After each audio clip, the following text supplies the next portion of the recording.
Assalomu alaykum. Mahallaga oid huquqiy ma'lumotlarni sizga qisqa va tushunarli tarzda taqdim etishga tayyormiz.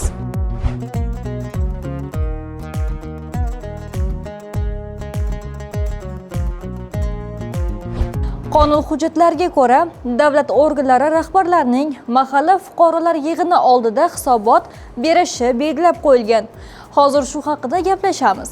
Bugungi kunda mahalla jamiyatda muhim o'rin tutadi. Chunki mahalla aholi bilan davlat idoralari o'rtasida bog'lovchi vosita hisoblanadi.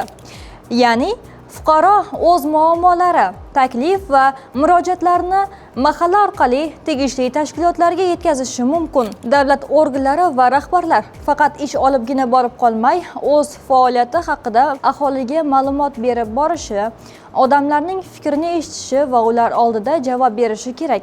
So'nggi yillarda bu boradagi tartiblar kuchaytirilib, davlat organlari rahbarlarining mahalla fuqarolar yig'ini oldida hisobot berishi yo'lga qo'yildi. Uchrashuvlarda aholi o'z qiynayotgan masalalarni aytishi, takliflarni bildirishi imkoniyatiga ega bo'lmoqda. Qonunchilikka ko'ra, davlat organlari ochiq va oshkora ishlashi, fuqarolarga kerakli ma'lumotlarni yetkazishi, aholining huquqiy va manfaatlarini himoya qilishi hamda o'z faoliyatiga mas'ul bo'lishi kerak.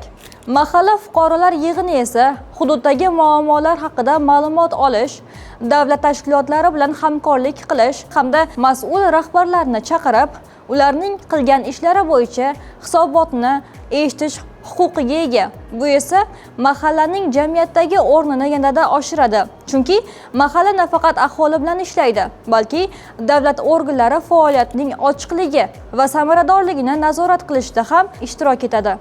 Amaliyotda ham hokimlik, ichki ishlar, soliq, bandlik va boshqa soha vakillari mahallalarda aholi bilan uchrashib, amalga oshirilgan ishlar, mavjud muammolar va kelgusidagi rejalar haqida ma'lumot berib kelmoqda.